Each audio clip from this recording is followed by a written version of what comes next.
જોઈ રહ્યા છો વેરાવળ તાલુકા પંચાયતનું પરિણામ જાહેર થઈ ગયું છે। પરિણામ અમે આપને બતાવી દઈએ। ભાજપના ફાળે 8 બેઠક છે, જ્યારે કોંગ્રેસના ફાળે 10 બેઠક ગઈ છે। વેરાવળની અજોઠા બેઠક પર કોંગ્રેસની જીત થઈ હોવાની વિગતો છે।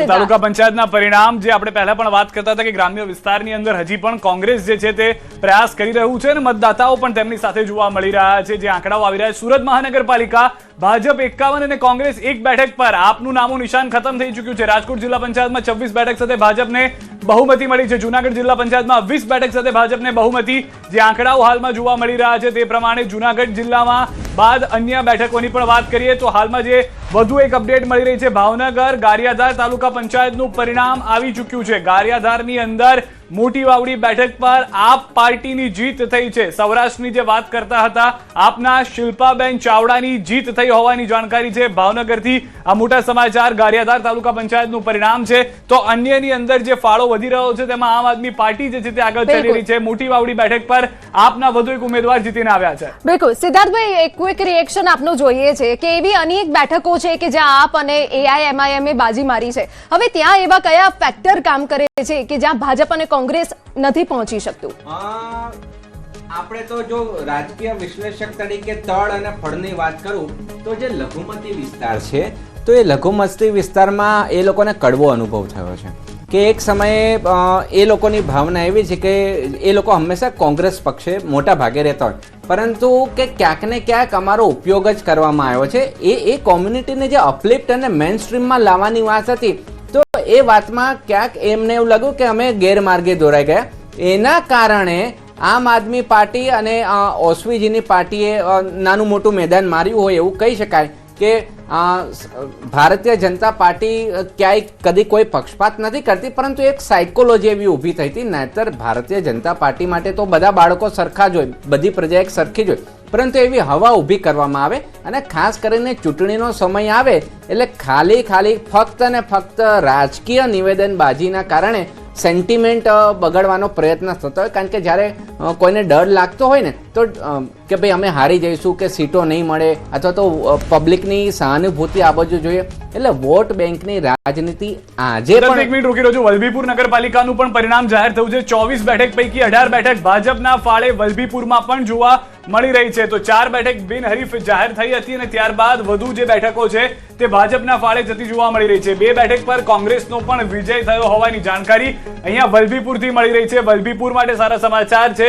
કે જ્યાં આગળ થોડું ઘણો જોર આપનો પણ હતો, કેમ કે ધારાસભ્ય પણ છે આપના ભાવનગરના આસપાસના જિલ્લામાં, તેઓના કારણે કેટલીક બેઠકો પણ આપને મળી છે, પરંતુ વલભીપુરની અંદર કોંગ્રેસ માટે આ સમાચાર છે। બાકીની બેઠકો અગેન ફરી એક વખત ભાજપ જે છે જીતતી આવી છે। પાર્થિવરાજભાઈ પણ કોંગ્રેસમાંથી અમે જોડાઈ ગયા છે। બાપુ, સૌથી પહેલા તો આપને એ પણ આપણી પાસેથી જાણવું છે, કારણ કે આપ રિસર્ચના પણ સ્ટુડન્ટ રહ્યા છો, જે તમામ બેઠકો પર આપ જતા હો છો, પ્રચાર પ્રસાર કરતા હો છો, મહાનગરપાલિકામાં તેટલું ફોકસ ઓછું રાખો છો કે પહેલેથી રિસર્ચ છે કે અહીંયા આગળ થોડું ઓછું છે, આપણે તાલુકા પંચાયત અથવા તો નગરપાલિકા તરફ જતા જિલ્લા પંચાયત તરફ જતા રહીએ? સિદ્ધાર્થભાઈ, ખાસ કરીને ભારતીય રાષ્ટ્રીય કોંગ્રેસની જ્યારે વાત કરતા હો તો દરેક વિસ્તારમાં તમે જોશો કે આ ચૂંટણીની શરૂઆત થઈ તો સૌથી પહેલા મહાનગરપાલિકાના ઉમેદવારની જાહેરાત કોણે કરી? તો એ ભારતીય રાષ્ટ્રીય કોંગ્રેસે કરી। ત્યારબાદ મેનિફેસ્ટોની વાત આવે તો મેનિફેસ્ટોની સૌથી પહેલા જાહેરાત કોણે કરી? 15 મહાનગરોનો મેનિફેસ્ટો જેને કહી શકાય એ સૌથી પહેલા ભારતીય રાષ્ટ્રીય કોંગ્રેસે કર્યું। હવે વાત એવી છે કે ભારતીય રાષ્ટ્રીય કોંગ્રેસ એક સમયે જે ભારતીય જનતા પાર્ટી શાસનમાં જ્યારે 96-97માં આવી ત્યારે કેશુભાઈ પટેલ એવું કહેતા કે ગોકુળિયું ગામ, અને પરિસ્થિતિ એમને પછી એવું લાગ્યું કે ગામમાં તો અમારો ક્યાંય મેળ નથી આવતો, એટલે ગામડા ભાંગવા માંડ્યા અને શહેરીકરણ તરફ વધ્યા। એટલે તમે જુઓ કે મહાનગરપાલિકાની જાહેરાતો અને મહાનગરપાલિકાની જાહેરાતો મોટા પ્રમાણમાં તમે જુઓ તો પોરબંદર ને છાયા 2 નગરપાલિકા ભેગી કરી નાખી, કરમસદ જેવા વિસ્તારને આણંદ જોડે ભેગો કરી દીધો।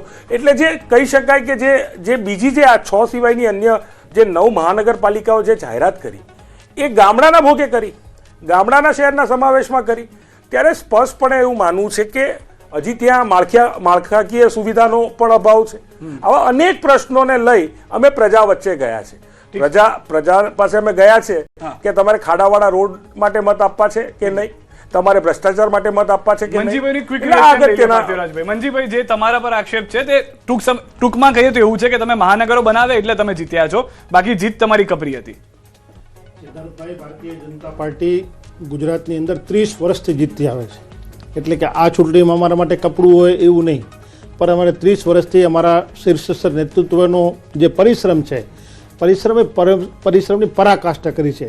કચ્છ જેવા વિસ્તારમાંથી છેક નર્મદાનું પાણી લઈ જવું એટલે નેવેના મોભે ચડાય જેવી વાત છે કે આ પ્રકારની જે કચ્છ જેવા વિસ્તારને ડેવલપ કરીને કે જ્યાં માંડવીના છેવાડાના ગામ મોડકુવા સુધી જ્યાં પાણી લઈ અને જે ગામડાઓને જીવંત કર્યા છે ને, એ ખૂબ મોટી ભારતીય જનતા પાર્ટીની એક ઉપલબ્ધિ છે. આદર્શ ગામોના નિર્માણ થયા છે. કોંગ્રેસ સરકારમાં ક્યારે કોઈ શ્રેષ્ઠ ગામના એવોર્ડ કોઈને મળ્યા હતા? આજે તમે ગામડાઓના વિકાસ જો, ગામડાઓ જેવી રીતે ડેવલપ થઈ રહ્યા છે, લોકો પરત આવી રહ્યા છે. એક સમય કચ્છ જેવા જિલ્લામાંથી રિહેબિલિટેશન થતું હતું, આજે ફરીથી ગામડાઓ એ પુનઃસ્થાપિત થવા એક માંડ્યા. મિનિટ માટે રોકી રહ્યો છું, કારણ કે જે રીતની 9,992 બેઠકોના પરિણામની આપણે વાત કરી રહ્યા છે, જેમાંથી 4,085 જેટલી બેઠકોના જે પરિણામ છે અથવા તો વલણો છે તે આવી રહ્યા છે, જેમાં ભાજપ 3,340 બેઠકો પર આગળ ચાલી રહી છે, જીત તરફ જોવા મળી રહી છે. કોંગ્રેસ 573 બેઠક પર આગળ ચાલી રહી છે, જીત તરફ છે. અન્ય જે છે તે 186 બેઠકો પર આગળ ચાલી રહી છે અથવા તો જોવા મળી રહી છે. મહાનગરપાલિકામાં દબદબો ભાજપનો યથાવત જોવા મળી રહ્યો છે. 668 માંથી 620 બેઠક પોતાની તરફ કરતી જોવા મળી રહી છે. નગરપાલિકામાં 1251 બેઠક પોતાની તરફ ભાજપ કરતું જોવા મળી રહ્યું છે. જિલ્લા પંચાયતમાં 375 બેઠક અથવા 400 થઈ ગયો છે આંકડો હવે, અને તાલુકા પંચાયતમાં 1094 બેઠક જે છે તે ભાજપ પોતાની તરફ કરતું અત્યારે જોવા મળી રહ્યું છે. 9,992 માંથી 4126 બેઠકના જે પ્રાથમિક વલણ અને પરિણામ છે તે અમે આપને બતાવી રહ્યા છીએ. બિલકુલ, અને એમાં ભાજપ 3366 બેઠક પર અત્યારે આગળ છે, કોંગ્રેસ 574 અને અન્ય 187. મહાનગરપાલિકામાં જો વાત કરી લેવામાં આવે તો તમામ જગ્યાઓ પર અત્યારે સ્ટ્રાઇક રેટ ખૂબ સારો છે. રાજુ કરપરાની જીત થઈ હોવાની સૌથી મોટા સમાચાર અહીંયા મળી રહ્યા છે. જિલ્લા પંચાયત મૂડી 2 બેઠક પર રાજુ કરપડાની જીત થઈ છે. સુરેન્દ્રનગરથી આ સમાચાર. રાજુ કરપડાની જીત, જેઓ પહેલા નારાજ ચાલતા હતા અને તે બાદ તેમની જીત થઈ હોવાની અહીંયા વિગતો મળી રહી છે. પળેપળની અપડેટ અમે આપના સુધી પહોંચાડી રહ્યા છે. સુરેન્દ્રનગરમાં રાજુ કરપડાની જીત થઈ હોવાની વિગતો અહીંયા મળી રહ્યા છે. સૌથી વધારે મહત્વની વાત એ પણ છે કે રાજુ કરપડા જ્યારે આવ્યા હતા ભાજપમાં ત્યારે કેટલાક સવાલો પણ ઉભા થયા હતા, અને એની વચ્ચે આ જે જાણકારી છે કે તેઓને ઉમેદવાર બનાવવામાં આવતા તેઓ જીત તરફ પણ જોવા મળી રહ્યા છે. સિદ્ધાર્થ, ટૂંકમાં પ્રતિક્રિયા અહીંયા એ પણ છે, અલગ અલગ પાર્ટીમાંથી ભાજપમાં આવે છે, કેટલાક હારે છે, જેમ કે ભૂપતભાઈ અણીને આપણે જોયું કે આપણે હારી ગયા અને પોતાના વિસ્તારમાં બધાને લેતા પણ ગયા. રાજુ કરપડા એક ખેડૂત ચહેરો, જેના કારણે જીત છે કે ભાજપના કારણે જીત છે? ટૂંકમાં હવે આ બધા કહેવાય ને, તળપદી ભાષામાં કહું, ખેડૂતની ભાષામાં તો કલમી આંબા. એટલે ક્યાંક ને ક્યાંક પ્રજાને હવે એવી ફિલિંગ જ થઈ ગઈ છે કે ભાઈ મારે પક્ષને જ આપવો છે વોટ, વ્યક્તિને નથી આપવો, કારણ કે પક્ષ પલટું અને જે સારા રેસના ઘોડા છે ને. આપને એક મિનિટ માટે રોકી રહ્યો છું. અક્ષય ન્યૂઝ 18 સંવાદદાતા અમારી સાથે જોડાઈ ગયા છે. અક્ષય, જે રીતે રાજુ કરપડાની જીતની જાણકારી છે, શું વધુ માહિતી, કેટલા મત છે, શું વધુ જાણકારી મળી રહી છે? ચોક્કસથી વાત કરવામાં આવે તો સુરેન્દ્રનગર જિલ્લા પંચાયતની મૂડી 2 બેઠક પરથી રાજુભાઈ કરપડા દ્વારા ઉમેદવારી નોંધાવવામાં આવી હતી. ક્યાંક ને ક્યાંક ભાજપનો જે અસંતોષ હતો આંતરિક, એને લઈને રાજુ કરપડાના જે હાર છે એના મેસેજ વાયરલ થયા હતા, પરંતુ અંતે જે મત ગણતરી પૂરી થઈ છે ત્યારબાદ જે ચિત્ર સ્પષ્ટ થયું છે. 2500 થી વધુ મતોથી રાજુ કરપડા છે વિજેતા બન્યા છે મૂડી 2 સીટ પરથી. જી આભાર સમગ્ર માહિતી બદલ અક્ષય. જે રીતે હાલમાં જાણકારી આપી રહ્યા હતા સિદ્ધાર્થભાઈ, આપની પણ વાત પૂરી કરશો, વધુ એક અપડેટ આવી રહી છે સિદ્ધાર્થભાઈ. ક્યાંક ને ક્યાંક જે કલમી આંબાની વાત હતી, તો જે સારા રેસના ઘોડા હોય ને એ ભારતીય જનતા પાર્ટી એમની ટીમમાં લઈ લીધા છે. એટલે કોંગ્રેસમાં જે નેતૃત્વ શાહી જોઈએ એ બધા ભારતીય જનતા પાર્ટીમાં ગયા છે. એટલે સામે નેતા માસ પુલર જોઈએ ને, કે જે જનજનને આકર્ષી શકે, ખેંચી શકે એની જોડે. એટલે ક્યાંક ને ક્યાંક નવી કેડર બનાવવાની આવશ્યકતા ઊભી થઈ છે. જો આ કોંગ્રેસ પાર્ટી સ્થાનિક સ્તરે લોકલ નેતાગીરી ઊભી કરશે તો ફરી પાછું મજબૂત સ્થિતિમાં આવે, અને ભારતીય જનતા પાર્ટીની પણ એવી જ પરિસ્થિતિ આગળના સમયમાં થશે, કારણ કે બધું મોવડી મંડળ નક્કી કરી રહ્યું છે.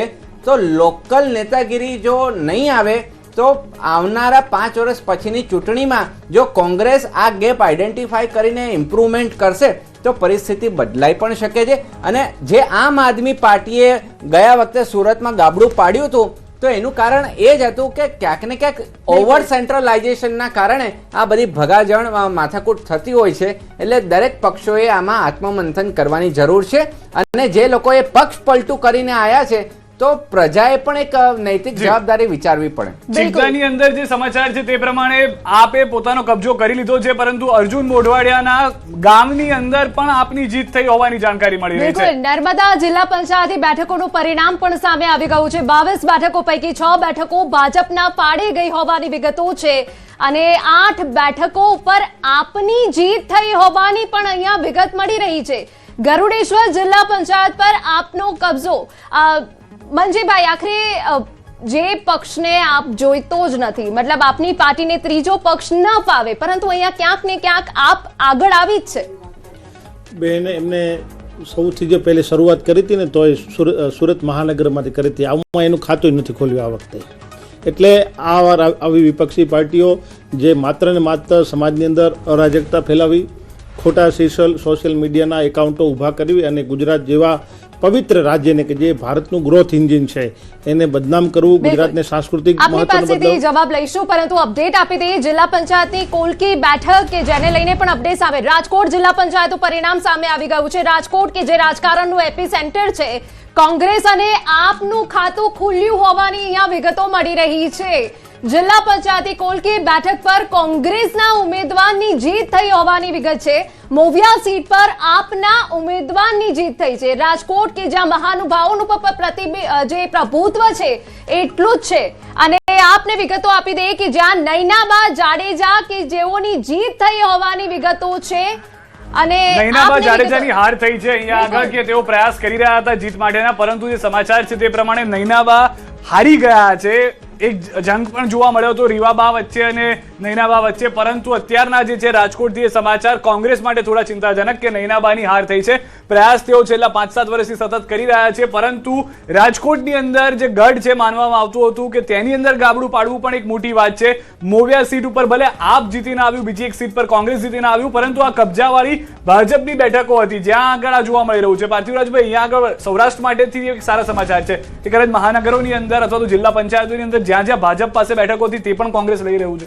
સિદ્ધાર્થભાઈ, ખાસ કરીને જો આપ ગયા વર્ષના એટલે 2021ના પરિણામો અને હાલના પરિણામોને જો કમ્પેર કરશો તો આપને છે ને કોંગ્રેસ પાર્ટીના પરિણામોમાં ખૂબ સુધારો જોવા મળશે કમ્પેર કરીએ તો.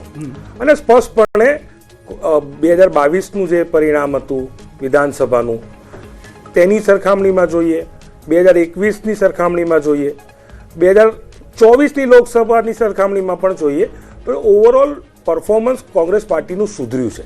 સ્પષ્ટપણે જેટલી અપેક્ષા હતી એ પ્રમાણેનું પરિણામ નથી આવી રહ્યું, પણ પરિણામમાં સુધારો ચોક્કસ દેખાઈ રહ્યો છે. હવે ખાસ કરીને હમણાં કચ્છની વાત કરતા હતા તો કચ્છ જિલ્લાના જે મંત્રી છે એ પોતાની સીટ, રત્નાલની સીટ નથી બચાવી શક્યા. ભાજપના ત્યાંના જિલ્લા પ્રમુખ નથી બચાવી શક્યા. રત્નાલમાં કોણ જીત્યું છે તપાસનો વિષય છે. ત્યારે ચોક્કસપણે હું માનું છું કે આવા અનેક જગ્યાઓની વાત થાય કે અલગ અલગ જગ્યાએથી ક્યાંક જીતુભાઈના ગઢમાં કોંગ્રેસ જીતી છે, જીતુભાઈ વાઘાણીના. એટલે વડોદરાની વાત, જે ગણતરીના બૂથ છે તેના પર ચૂંટણી અધિકારીઓ ટેબલ પર તૈયાર થઈને બેઠા છે. બેલેટ પેપરની ગણતરી શરૂ કરી દીધી છે કે જે બેલેટ પેપરમાં કર્મચારીઓ કે જે ચૂંટણીમાં રોકાયા હતા તેઓના મત છે. ખુદ પ્રધાનમંત્રીનો મત પણ આ વખતે બેલેટ પેપરમાં કેદ થયો હતો, તો તે પણ મત ગણવામાં આવશે. તમામ મત ગણતરીની જે શરૂઆત થઈ ગઈ છે અને હવે ન્યૂઝ 18 ગુજરાતીની ટીવી સ્ક્રીન આપ જોતા રહો. હવે તેમાં કોઈ છેડછાડ નહીં થાય, કારણ કે તુરંત જ આ આંકડાઓ બદલાવાની શરૂઆત થઈ જશે. આપ પણ રિમોટ સાઈડમાં મૂકી દો. ન્યૂઝ 18 ગુજરાતીની સ્ક્રીન ઉપર મહાનગરપાલિકા, નગરપાલિકા, જિલ્લા પંચાયત, તાલુકા પંચાયતની તમામ અપડેટ્સ એક બેઠકોની આપને મળતી રહેશે. ધારો કે સુરેન્દ્રનગરમાં 52 બેઠક છે, 3 ભાજપ તરફથી બિનહરીફ થઈ છે, તો હવે તેમાં પણ બદલાવ જોવા મળશે. બિલકુલ, મનપા ઉપર તમામની નજર છે, કારણ કે શહેરી વિસ્તારમાં મતદાન ઓછું થયું તો એ કોના તરફી થયું છે, ભલે ઓછું થયું છે પરંતુ કોણ બાજી મારવાનું છે આ ખબર આપણે જોવા મળશે. ન્યૂઝ 18 ગુજરાતી પર સ્થાનિક સ્વરાજની ચૂંટણીનો આ જંગ અને સતત ન્યૂઝ 18 ગુજરાતી અગ્રેસર રહ્યું છે. જનતાના મુદ્દા ઉઠાવવાની વાત હોય કે બીજેપી પક્ષે જે પણ મુદ્દા વિકાસની વાત લઈને આગળ વધી હોય, કોંગ્રેસ એના મુદ્દાને લઈને આગળ વધી હતી કે વિકાસ અહીંયા નથી થયો, એ મુદ્દા પણ અમે બતાવ્યા છે. જાહેર જનતા કયા મુદ્દાને લઈને મતદાન કરવા જવાની છે, જનતાનો મૂડ કયા પ્રકારનો હતો, તમામ વાતો અમે ન્યૂઝ 18 ગુજરાતીની આ સ્ક્રીન ઉપર બતાવી છે. અને આપણે જણાવી દઈએ કે ફક્ત ટીવી સ્ક્રીન નહીં, જો આપના હાથમાં મોબાઈલ છે, તમે ઘરની બહાર છો તો એ મોબાઈલ ઓપન કરો, ન્યૂઝ 18 ગુજરાતી સોશિયલ મીડિયા જે ટીમ છે એ પણ અત્યારે સુપરબલી કામ કરી રહી છે, એટલે સોશિયલ મીડિયા પર પણ અગ્રેસિવલી આપ આ રિઝલ્ટ આજ રાજકોટમાં ગુજરાત પ્રદેશ ભાજપના પૂર્વ અધ્યક્ષ ભરત બોઘરાએ મતદાન કર્યું. પત્ની સાથે લોકશાહીના પર્વની ઉજવણી કરવા પહોંચ્યા. લોકો વિકાસની રાજનીતિને મત આપી રહ્યા છે તેવું નિવેદન આપ્યું. રાજકોટ મનપાની 72 બેઠક પર કમળ ખીલશે તેવો દાવો કર્યો. હું સૌ રાજકોટવાસીઓને અને સૌ ગુજરાતવાસીઓને વિનંતી કરું છું કે 100% મતદાન દેશ હિત માટે, રાષ્ટ્ર હિત માટે કરવું જોઈએ અને પોતાના મતનો ઉપયોગ 100% કરે. નવસારીમાં સવારે 7ના ટકોરાથી મતદાનનો પ્રારંભ થઈ ચૂક્યો છે. મધ્યપ્રદેશના રાજ્યપાલ મંગુભાઈ પટેલે લોકશાહીના પર્વમાં ભાગ લીધો. મંગુભાઈ પટેલે સ્થાનિક સ્વરાજની ચૂંટણીમાં મતદાન કર્યું છે. નવસારી મહાનગરપાલિકાની ચૂંટણીમાં મતદાન કર્યું છે. મંગુભાઈ પટેલે નવસારીની કોન્વેન્ટ સ્કૂલ ખાતે મતદાન કરી લોકશાહીને મજબૂત કરવા મતદારોને અવશ્ય મતદાન કરવાનો સંદેશ આપ્યો. પરંતુ છોટાઉદેપુરનો એ પણ વિસ્તાર છે કે જ્યાં આગળ પ્રયાસ હતો કે ભાજપ ફરી એક વખત ત્યાં આગળ બેઠકો કાયમ રાખે, કારણ કે તે પણ એવો બેલ્ટ છે કે જ્યાં આગળ અપક્ષ અથવા તો આમ આદમી પાર્ટી જે છે તે પણ આવી શકે તેમ છે, અને તેને લઈને જ અત્યારના જે પ્રયાસ છે તે જોવા મળી રહ્યા છે. અલગ અલગ વોર્ડ છે, અલગ અલગ જગ્યાએથી ભાજપ અને કોંગ્રેસ જે છે તે પોતાનું જોર લગાવી રહ્યા છે. કેટલીક એવી બેઠકો, કેમ કે 189 જે અન્યની બેઠકો છે તેની અંદર આમ આદમી પાર્ટી જે છે તે પ્રયાસ કરી રહી છે. રાજકોટથી સમાચાર. વોર્ડ નંબર 2 માં ભાજપની આખી પેનલ જીતી ગઈ છે, પરંતુ કોંગ્રેસના ઉમેદવાર નૈનાબા જાડેજાની જે હાર થઈ છે તેને લઈને પણ અત્યારના જે મત જે છે તેનું અંતર ઓછું હોવાની જાણકારી છે. ટૂંક સમયમાં તેનું પણ ચિત્ર જે છે તે સ્પષ્ટ થઈ જશે. રઘુવંશી અને બ્રાહ્મણ સમાજની નારાજગી વચ્ચે આ જીત માનવામાં આવી રહી છે. બિલકુલ, અને રઘુવંશી સમાજે તો ખૂબ મોટો વિરોધ કર્યો હતો આ બાબતે, પરંતુ હાલ જે ચિત્ર સામે આવ્યું છે તેમાં કોંગ્રેસના ઉમેદવાર નૈનાબા જાડેજાની હાર થઈ હોવાની વિગતો છે. વોર્ડ નંબર 2 ભાજપની પેનલ વિજેતા થઈ ગઈ છે. સિદ્ધાર્થભાઈ, એક નાનકડું રિએક્શન જોઈએ છે કે આ વખતે નારાજગી સમાજમાં પણ જોવા મળી છે. એ દર ભારતીય રાજનીતિમાં અને ખાસ કરીને ગ્રામીણ પરિસ્થિતિમાં જાતિવાદ મોટો ભાગ ભજવતો હોય છે, અને આ વખતે પણ એવું જ જોવા મળ્યું કે અમારા સમાજનું પ્રતિનિધિત્વ ઓછું છે, અમારા સમાજનું પ્રતિનિધિત્વ આગળ વધારો, અને કોમ્યુનિટી બેઝ જ્યારે વોટ બેંકની રાજનીતિ થતી હોય તો એનો પ્રભાવ ચોક્કસ પડતો હોય છે. પણ આમાં ભારતીય જનતા પાર્ટીની કુને છે, એના વડાઓને એ લોકો, કારણ કે રેસના જે ઘોડા હોય એને જ એમની જોડે લઈ લેતા હોય છે, એટલે આખું ક્લીન સ્વીપ એમાં થઈ જતી હોય છે. નાના મોટા મતભેદો થતા હોય છે, પરંતુ અંતે બધા એકજૂટ થઈને કામ કરતા હોય છે. ખાસ કરીને જ્યારે વોટ બેંકની જ્ઞાતિ જાતિના સમીકરણો જોતા હોય છે તો જે નાનો સમાજ છે, નાની કોમ્યુનિટી છે, એમાં એકતા વધારે હોય છે, અને જે જ્ઞાતિ મોટી હોય છે એમાં એકતાનું પ્રમાણ ઓછું હોય છે. અને જે કાઇન્ડ ઓફ અલ્પ વિકસિત આપણે કહી શકીએ કે આજના સમયમાં કે જે લોકોનું જે જ્ઞાતિમાં ભણતરનું પ્રમાણ ઓછું હોય છે, તો એમાં એક જ પક્ષને કે જે મારો વડીલ ગામનો વડીલ કે મારા સમાજનો પ્રતિનિધિ કે એ તરફ વોટિંગ થતું હોય છે. એટલે તમે ઓબ્ઝર્વ કરશો તો જે ગ્રામીણ આદિવાસી વિસ્તાર છે એમાં અમુક પક્ષોનું પ્રભુત્વ રહ્યું છે, અને એમાં શાસક પક્ષ હજી ખાતું એટલા પ્રમાણમાં ખોલાઈ નથી શક્યું.